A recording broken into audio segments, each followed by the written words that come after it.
My son became a millionaire and gave me a house. 3 months later, he died in a car crash. The next day, his wife showed up at my door with her new boyfriend. This house is mine now. Go grieve somewhere else. I left, but my hidden cameras stayed. And the police loved what they saw. If you're watching this, subscribe and let me know where you're watching from. I'm Dorothy Williams, 67 years old. And I thought I'd seen the worst of human nature during my 35 years teaching high school. Boy, was I wrong. Nothing prepared me for what my own daughter-in-law would do the day after we buried my son. It was a gray Tuesday morning when Tiffany showed up at my front door, clicking her acrylic nails against her designer purse. She wasn't alone. Behind her stood a man I'd never seen before, tall, broad-shouldered, wearing work boots and a smirk that made my skin crawl. "Dorothy, we need to talk," Tiffany announced, pushing past me into the foyer without invitation. The nerve of that woman never ceased to amaze me. "About what, dear?" I asked, though something cold was already settling in my stomach. Marcus had been dead exactly 24 hours. The funeral flowers were still fresh in the living room. "About this house." She gestured around with theatrical drama. "Rick here is a contractor. We've been discussing some renovations." Rick, so that was his name. I studied his face, noting the way his eyes appraised my home, like he was already claiming it as his. It was scary, but Marcus gave me this house 3 months ago. The deed is in my name. Tiffany's laugh was sharp as broken glass. "Oh, honey, there's so much you don't understand. See, Marcus was planning to contest that little gift. He told me all about it. Said giving you the house was a mistake, that you manipulated him. When he was vulnerable after his promotion, my chest tightened. Marcus had given me this house freely, lovingly. After his company went public and he'd made more money than he'd ever dreamed of. We'd stood right here in this very foyer when he handed me the keys. Tears in his eyes as he hugged me. "That's not true," I whispered, "isn't it?" Tiffany stepped closer, her perfume cloying and overwhelming. "Face it, Dorothy. You're an old woman with nowhere else to go. Marcus felt sorry for you, but he was going to fix his mistake. Since he can't do it himself anymore, I'm handling it for him." Rick spoke for the first time, his voice gravelly and unpleasant. "Look, lady, we can do this easy or hard, but we're moving in next week. The renovation starts Monday." I stared at them both, my mind reeling. Yesterday I'd buried my only child. Today, his wife was throwing me out of my home with a stranger who talked like a thug. "I need time to process this," I said finally. "You have until Friday," Tiffany replied, checking her phone like the conversation bored her. "Rick needs to start the demolition on the kitchen. We're going completely open concept." They left without another word, climbing into a massive pickup truck that definitely hadn't belonged to my refined son. I watched them drive away, something dark and determined growing in my chest. If Tiffany thought she could bulldoze Dorothy Williams, she was about to learn otherwise. Let me take you back 3 months to understand how this nightmare began. It was December, and Marcus had just called with news that his tech startup had been acquired for $47 million. $47 million. My son, the same boy who used to beg me for lunch money in high school. "Mom, I want to do something special for you," he'd said over dinner at my favorite restaurant. "Something to show you how grateful I am for everything you sacrificed for me." I'd raised Marcus alone after his father died when he was 12.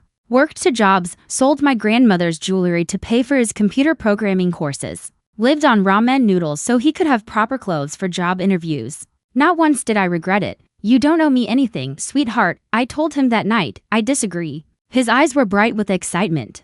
"I bought you a house, Mom, your dream house." The house was a beautiful colonial on Maple Street, the same neighborhood where I'd window shop during my evening walks for years. 3 bedrooms, 2 bathrooms, a kitchen with granite countertops, and a backyard perfect for the garden I'd always wanted. "Marcus, I can't accept this," I'd protested. Even as my heart soared. "You can, and you will. The deed is already in your name. Consider it a very late Christmas present," Marcus had said, smiling. "For all the Christmases I couldn't afford to give you anything decent." Tiffany had been notably quiet during that conversation. She'd married Marcus 2 years earlier. A whirlwind romance that began when she was his dental hygienist. 24 years old to his 39, blonde, beautiful, and utterly captivated by his sudden wealth. "What does Tiffany think about this?" I'd asked gently. "Tiffany understands how important you are to me," Marcus had replied, though I noticed he didn't look at his wife when he said it. Now, standing in that same kitchen 3 months later, I wondered if I'd been naive to believe him. Had Tiffany resented the gift from the beginning? Had she been planning this takeover even then? I made myself a cup of tea and sat at the breakfast nook, thinking. Marcus had been acting strange in the weeks leading up to the accident, distracted, jumpy, checking his phone constantly. I'd chalked it up to the stress of managing his new wealth.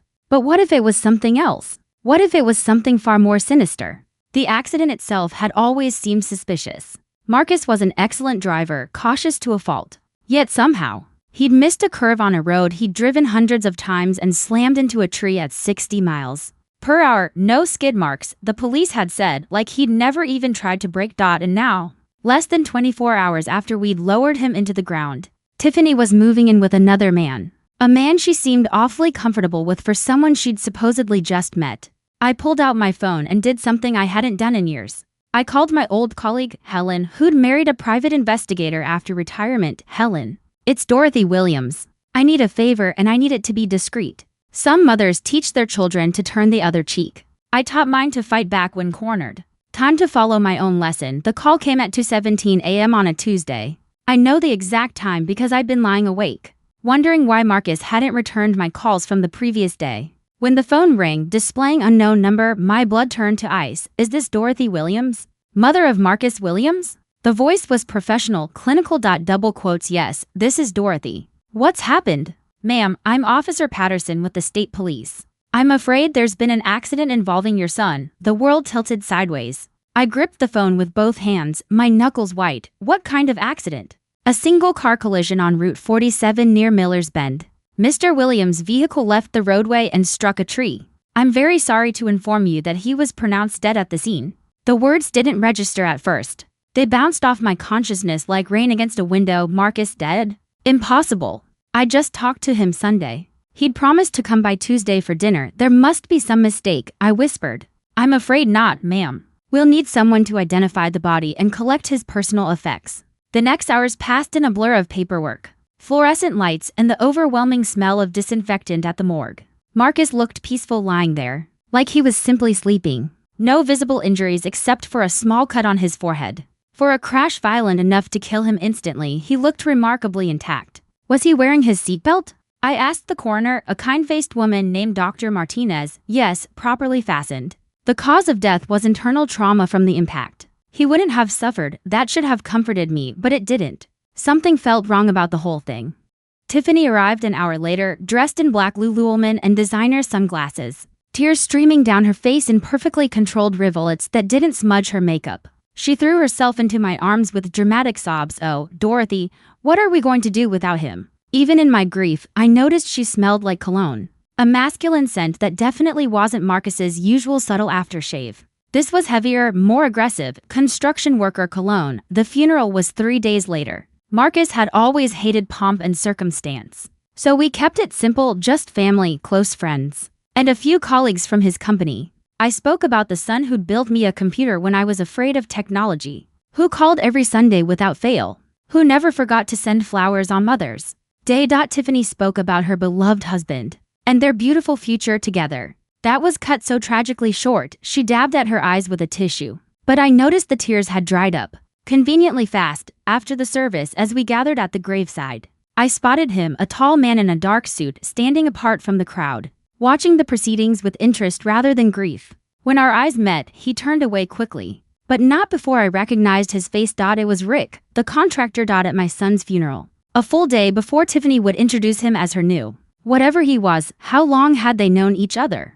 How long had this been going on? Standing there, watching dirt fall onto my son's casket, a terrible possibility began forming in my mind. An idea so horrific I tried to push it away, but it clung to me like smoke. What if Marcus's accident wasn't an accident at all? The morning after Tiffany's ultimatum, I woke up with crystalline clarity about what I needed to do. For 35 years, I'd taught teenagers how to think critically, how to gather evidence, how to build an argument. Time to put those skills to work. First stop, the police station. Detective Sarah Collins was younger than I expected, maybe 40, with sharp eyes and a no-nonsense attitude. She listened patiently as I explained my concerns about Marcus's accident. Mrs. Williams, she said gently, I understand you're grieving, but sometimes families look for explanations when there aren't any complex ones. Your son had been drinking that night. Drinking? The words stopped me cold. Marcus rarely drank, maybe a beer with dinner, nothing more. The toxicology report showed a blood alcohol level of 0.12, well over the legal limit.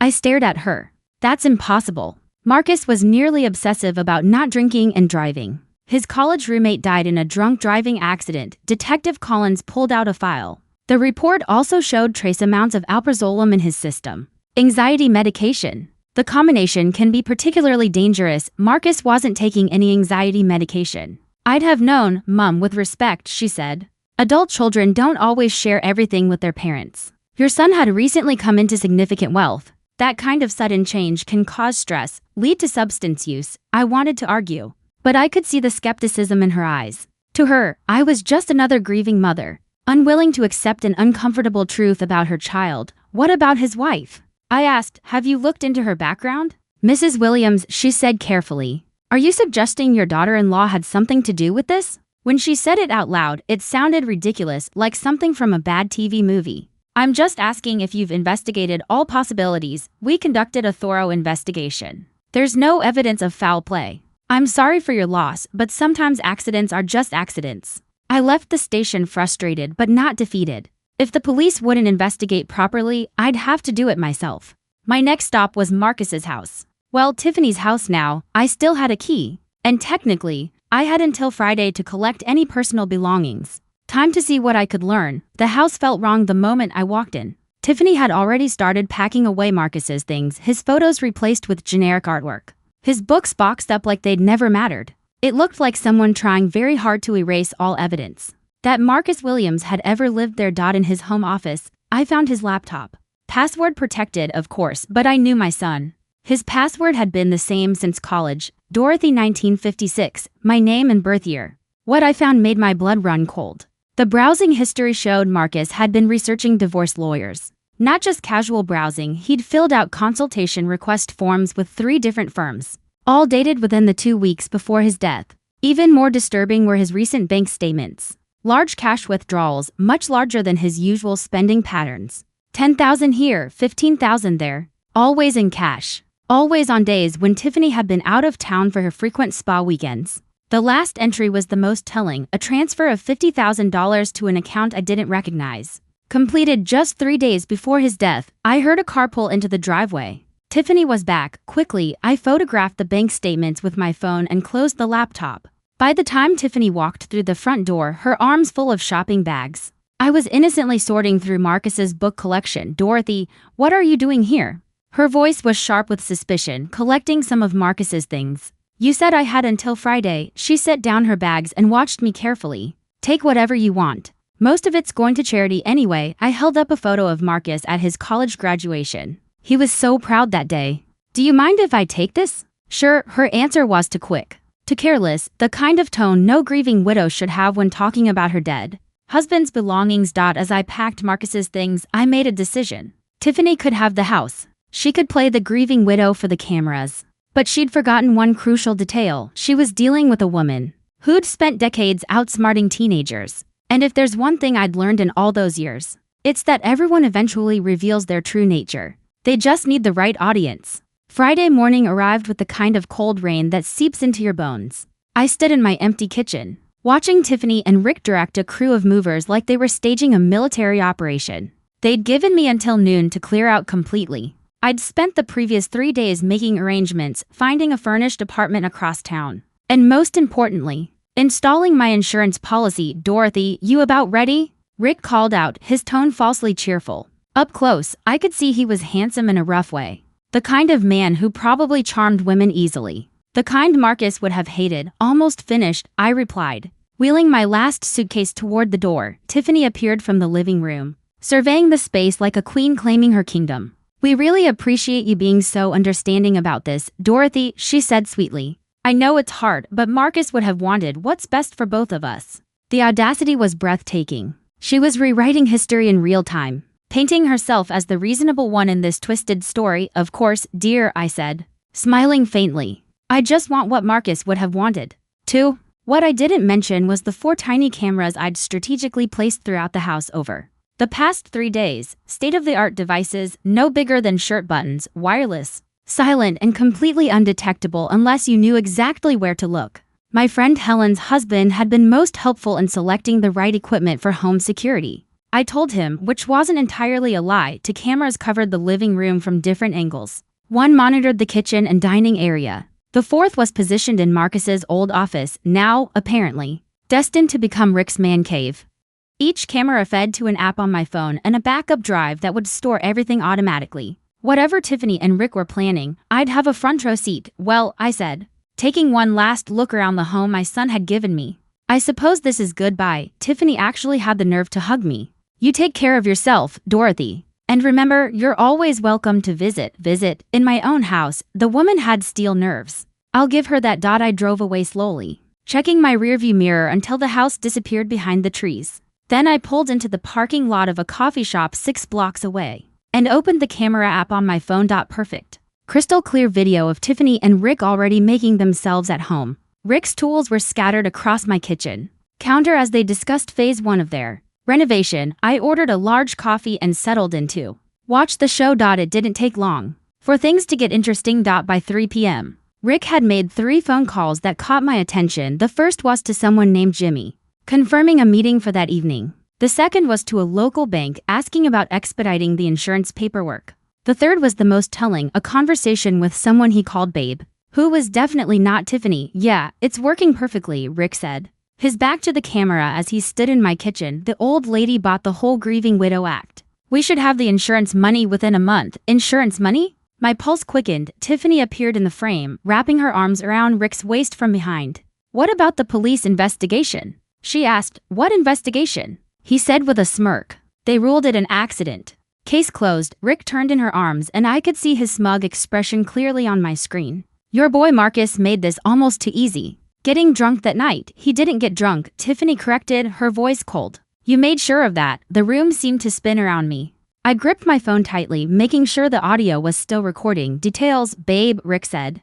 The important thing is it worked. One little slip of something extra in his drink, wait for him to get behind the wheel, and boom. Problem solved. They'd killed him. They'd actually killed my son. Rick's next words made my blood turn to ice. Now we just need to make sure dear old Dorothy doesn't get suspicious and start poking around where she doesn't belong. I closed the app and sat frozen in the coffee shop, staring at my phone. I had them. I had everything. But as I replayed their casual conversation about murdering my child, I realized something even more chilling. They weren't finished. And I was still on their list. I didn't sleep that night. I sat in my tiny apartment, watching the live camera feeds on my laptop and taking detailed notes. By morning, I had enough evidence to bury them both if I could stay alive long enough to use it. The breakthrough came around midnight. Rick's friend Jimmy showed up at the house. He was a nervous, twitchy man in his 50s, constantly glancing around like he expected the police to burst through the doors. You sure this is smart? Jimmy asked, accepting a beer from Rick. Meeting here with all this heat? What heat? Rick laughed. The cops bought the whole thing. Drunk driving accident. Case closed. He lounged back in Marcus's favorite recliner like he owned it. Besides, we need to talk about phase 2. Phase 2. My stomach clenched. Tiffany joined them, curling up next to Rick on the sofa. How much longer before the insurance pays out? She asked. 3 weeks, maybe 4, Jimmy said. But there's a complication. The old lady's been asking questions. Called my cousin at the police station twice this week. I'd done no such thing, but apparently my single visit to Detective Collins had made an impression. What kind of questions? Rick's voice hardened. About the toxicology report, Jimmy said. About whether they tested for other substances besides alcohol. The room went silent. Then Tiffany spoke, calm, cold, deliberate. Maybe Dorothy needs to have an accident, too, Tiff. That's, Jimmy started. Jimmy, what? She cut in sharply. She's old. She's been acting erratic since Marcus died. Who would question it if she fell down some stairs? Or maybe had a little car trouble on one of those winding country roads she likes to drive. Rick nodded slowly, eyes narrowing in thought. Actually, that's not a bad idea. Clean up the loose end before it becomes a problem. My hands were trembling so badly I could barely save the video file. They were planning to kill me. These monsters who had murdered my son were now calmly discussing my death, like they were planning a vacation. The beauty of it, Tiffany continued, her voice smooth and cold, is that Dorothy's been so grief-stricken, so confused about the house situation. If something happened to her now, people would just think the poor thing finally succumbed to the stress. Rick grinned. That awful grin that made my stomach turn. Plus, he said, it'd save us a lot of trouble later. She's got a decent life insurance policy. 25 grand. Not huge, but worth the effort. How did he know about my life insurance? Had Tiffany somehow accessed my personal papers?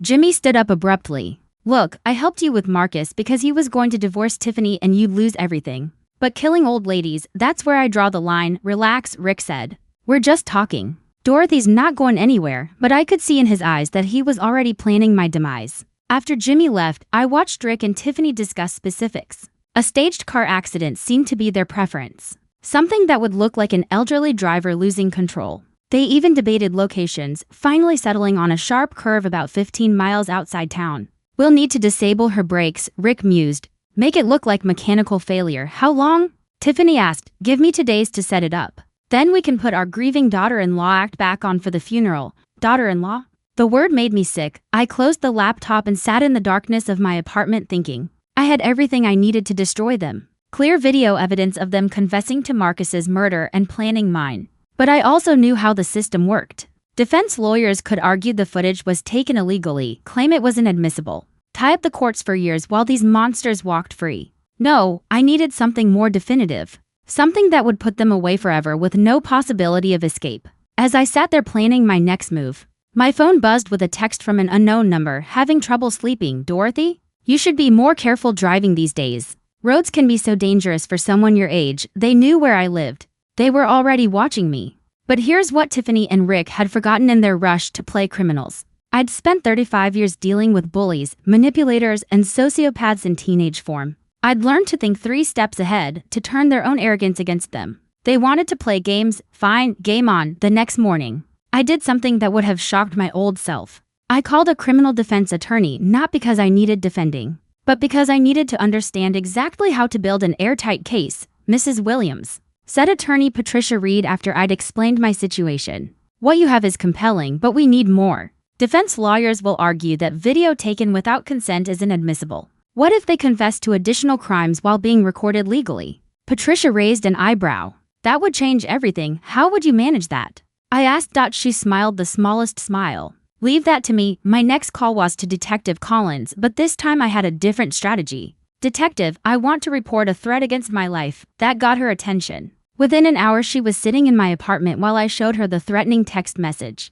Mrs. Williams, this could be anyone. A prank, maybe? What if I told you I have reason to believe my daughter-in-law and her boyfriend killed my son? For his insurance money? I said, that's a serious accusation. Do you have proof? I pulled out my phone and played a carefully edited clip. Just Rick talking about phase 2 and needing to clean up loose ends. Nothing illegal about how I'd obtained it. Just a concerned mother-in-law who'd happened to overhear something disturbing. Detective Collins listened intently. Mrs. Williams, I need you to come to the station tomorrow. We're going to need a full statement. After she left, I made one more call to my old principal, Frank Morrison, who'd retired the same year I did. Dorothy, good to hear from you. How are you holding up? He asked. Frank, I need a favor. Remember that time you helped catch those students dealing drugs? By setting up that elaborate sting operation? Of course, why? I need to borrow some of that tactical thinking. And maybe your nephew, who works for the phone company. By evening, I had my plan. It was risky, maybe stupid, but it was the only way to get the kind of evidence that would put Rick and Tiffany away forever. I sent Rick a text from a burner phone. Jimmy told me about your problem with Dorothy. I can help. Meet me tomorrow at the old warehouse on Industrial Road. Come alone. A friend. Then I settled in to wait, watching the camera feeds as Rick and Tiffany tried to figure out who their mysterious benefactor might be. Could be anyone, Rick said, pacing the living room. Jimmy's got connections all over town. What if it's a trap? Tiffany asked. What trap? Nobody knows anything. And if someone's offering to help us solve the Dorothy problem, we'd be stupid not to listen. Perfect. Arrogance was always their weakness. The old Hartwell warehouse had been abandoned for 15 years. A relic from when this town had actual industry. I arrived 2 hours early, setting up my equipment with the help of Frank's nephew, Tony, who'd installed a dozen hidden microphones throughout the building. You sure about this? Mrs. Williams? Tony asked, adjusting the wireless transmitter in my purse. These guys sound dangerous. They're dangerous, I said. That's why we're doing this properly. Detective Collins and 2 other officers were positioned outside, ready to move on my signal. Everything we recorded would be admissible because Rick was meeting me voluntarily in a public place to discuss criminal activity. At exactly 3 p.m., Rick's truck pulled into the parking lot. He got out alone, looking around nervously before approaching the warehouse entrance. I stepped out from behind a concrete pillar, and his face went through several expressions before settling on confused weariness. Dorothy? What the hell are you doing here? Waiting for you, Rick. We need to talk. You sent that text? He looked around, clearly wondering if this was some kind of setup. Smart man. Too bad he wasn't smart enough. Surprised? You shouldn't be, I said calmly. Did you really think I'd just roll over and die because you and Tiffany decided I was inconvenient? His hand moved toward his jacket pocket. Look, old lady. I don't know what you think you know. I know you killed my son. I know you drugged him and sent him to his death. I know you're planning to kill me, too. I kept my voice steady, almost conversational. What I want to know is why you were so sloppy about it. Rick's face had gone pale. You're crazy. Marcus died in an accident, really? Then explain this. I pulled out my phone and played the audio from 2 nights ago. Crystal clear recordings of him confessing to murder. The color drained completely from his face. Where did you get that? Does it matter? The question is, what are you willing to do to keep it from reaching the police? Now I had his full attention. This was the crucial moment, get him to incriminate himself further. Or risk everything on what I already had. What do you want? He asked quietly. I want the truth. All of it. Why, Marcus? What was worth killing him for? Rick glanced around one more time, then seemed to make a decision. Fine, you want the truth?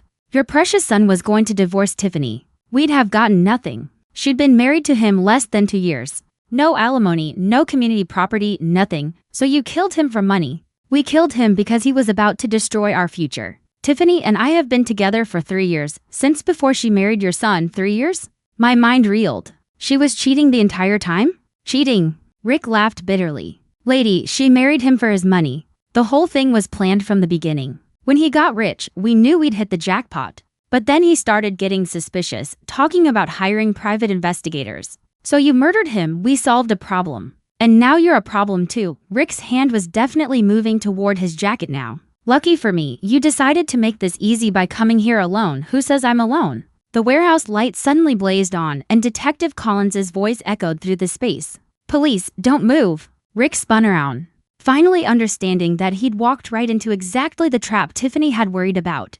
But by then, it was too late. They had everything they needed recorded in perfect clarity. As they cuffed him, Rick looked at me with pure hatred. You think this is over? Tiffany will never talk. You can't prove anything about Marcus. I smiled, feeling a satisfaction deeper than anything I'd experienced in years. Oh, Rick, I said softly. You have no idea what's coming next. While Rick was being processed downtown, I watched Tiffany on my camera feeds, pacing the house like a caged animal. She'd been calling Rick's phone for 2 hours straight, getting nothing but voicemail. By evening, she was frantic. That's when Detective Collins and I made our second house call. Tiffany Williams, Detective Collins said, flashing her badge. We need to speak with you about your husband's death and some new evidence that's come to light.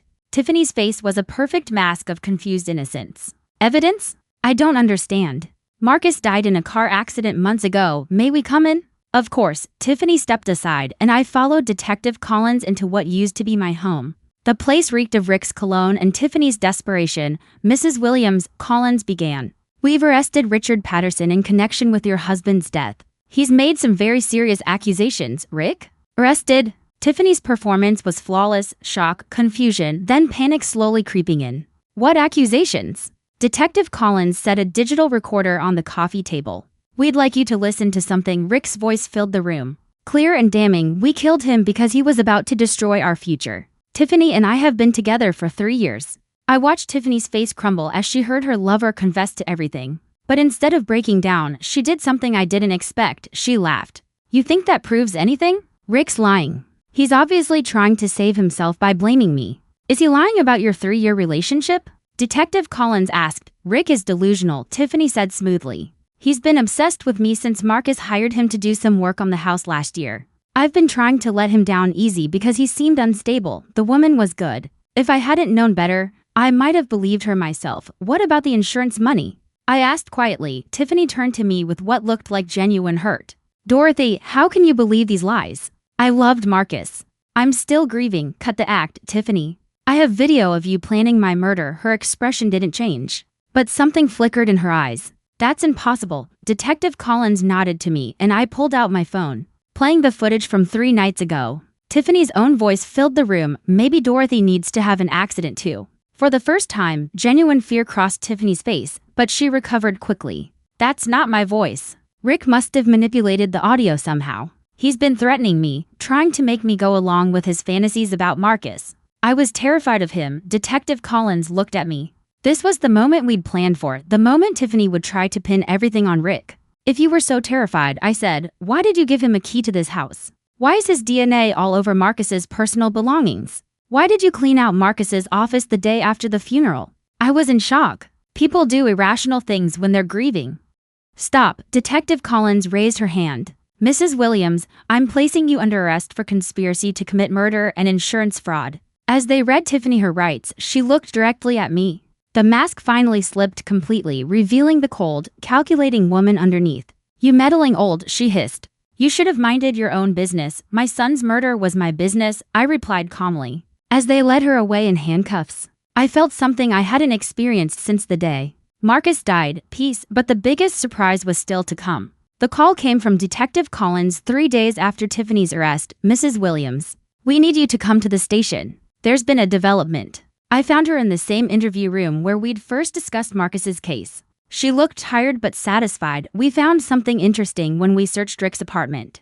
She began, sliding a folder across the table. Financial records, correspondence, photos. Turns out your son's murder was just the beginning. I opened the folder and felt the world tilt again. Inside were bank statements showing deposits from multiple insurance companies. Photos of at least 6 different women, all older. All wealthy looking, and correspondence with someone named Jonna Morrison, Rick's previous girlfriend, who died in a house fire just 8 months before Marcus met Tiffany. They're serial killers. I whispered, we think so, Detective Collins said.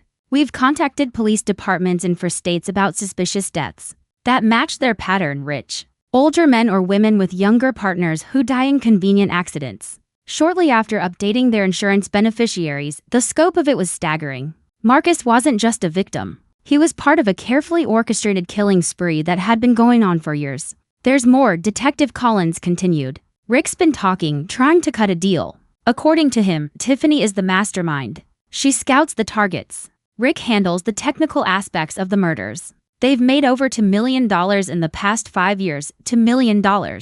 So many lives destroyed for money, but here's the part that might interest you most. Detective Collins said, pulling out another document. Your son figured it out. What do you mean? I asked. Marcus had been conducting his own investigation. We found files hidden in his cloud storage, photos, financial records, even recordings. He knew exactly what Tiffany was, and he was building a case against her. The document she handed me was a draft email Marcus had written but never sent. It was dated just 2 days before his death. Mom, if you're reading this, something has happened to me. I've discovered that Tiffany isn't who she claimed to be. Her real name is Jennifer Walsh, and she's wanted in connection with at least 3 suspicious deaths in Nevada. I've been gathering evidence, but I think she's becoming suspicious. I've left everything in a safety deposit box at First National. The key is taped under my desk drawer. If anything happens to me, please give this information to the police. I'm sorry I got us into this mess. I love you, Marcus. I stared at the letter through tears, pride and heartbreak warring in my chest. My son had been trying to protect me, even as he was walking into a trap. Why didn't he just leave her? I asked softly. According to his notes, Collins said, he was afraid she'd disappear and start over somewhere else. He wanted to make sure she was stopped permanently. Marcus had died trying to be a hero, and in the end, he'd succeeded. His evidence was helping convict his own killers. There's one more thing, Detective Collins said gently. The insurance money Tiffany was expecting, Marcus changed the beneficiary 3 weeks before he died. He left everything to you. I looked up sharply. What? $2.7 million, Mrs. Williams. Your son made sure that even if something happened to him, Tiffany would get nothing. As I walked out of the police station that afternoon, I realized Marcus had taught me one final lesson. Sometimes the best revenge is simply making sure justice is served. But I wasn't quite finished yet. 6 months later, I stood in the courthouse watching as Tiffany, whose real name was indeed Jennifer Walsh, was sentenced to life in prison without the possibility of parole. Rick got the same sentence. Both had been convicted on multiple counts of first-degree murder. The courtroom was packed with family members of their other victims. I'd met many of them over the past months, bonding over our shared grief and shared determination to see justice done. As the judge read the sentences, I thought about Marcus. He would have been proud of how this ended, not with vigilante justice or personal revenge, but with the law working exactly as it should. After the hearing, I drove to the cemetery where my son was buried. I'd been coming here every week, but today felt different. Final, somehow, we got them, sweetheart, I said softly, placing fresh flowers on his grave. All of them. The insurance money had allowed me to do something I'd never dreamed possible. I'd started a foundation in Marcus's name to help families of murder victims navigate The legal system, we'd already helped 3 families get justice for their loved ones. I'd also bought back the house on Maple Street from the state after it was seized as evidence. But I wasn't living there anymore, too many memories. Both good and bad. Instead, I'd bought a smaller place across town, with a perfect little garden and plenty of room for visitors because it turned out I had more friends than I ever realized, all the people who'd helped me through the investigation, who'd believed in me when I thought I was just a paranoid old woman. My phone buzzed with a text from Detective Collins. Saw the news about the Michigan case. 3 more convictions thanks to Marcus's evidence. You should be proud. I was proud. Not just of Marcus, but of myself. I'd faced down killers, outsmarted criminals, and proven that being 67 years old didn't mean being helpless. As I walked back to my car, I thought about the young teachers I used to mentor. The ones who'd ask how to handle difficult students or impossible parents. Trust your instincts. I'd always told them, when something doesn't feel right, keep digging until you find the truth. It had taken me 67 years to fully follow my own advice, but better late than never. I'd learned that grief doesn't have to make you weak. Sometimes it can make you strong enough to fight for justice, smart enough to outthink criminals, and brave enough to risk everything for the truth. And sometimes, just sometimes, the good guys really do win. As I drove home through the town where I'd lived my entire life, I felt something I hadn't experienced in years, genuine happiness. Not the temporary kind that comes from small pleasures, but the deep satisfaction that comes from knowing you've made a difference. Marcus was gone, and nothing would ever change that. But his killers would never hurt anyone else again, and maybe, somewhere, he was proud of his old mom, proud that she'd refused to go quietly into the night. After all, I'd taught high schoolers for 35 years. Did Tiffany and Rick really think they could outsmart someone who dealt with teenage sociopaths? For decades, they picked the wrong mother to mess with. And now, they had the rest of their lives in prison to regret that mistake. Thanks for listening. Don't forget to subscribe and feel free to share your story in the comments. Your voice matters.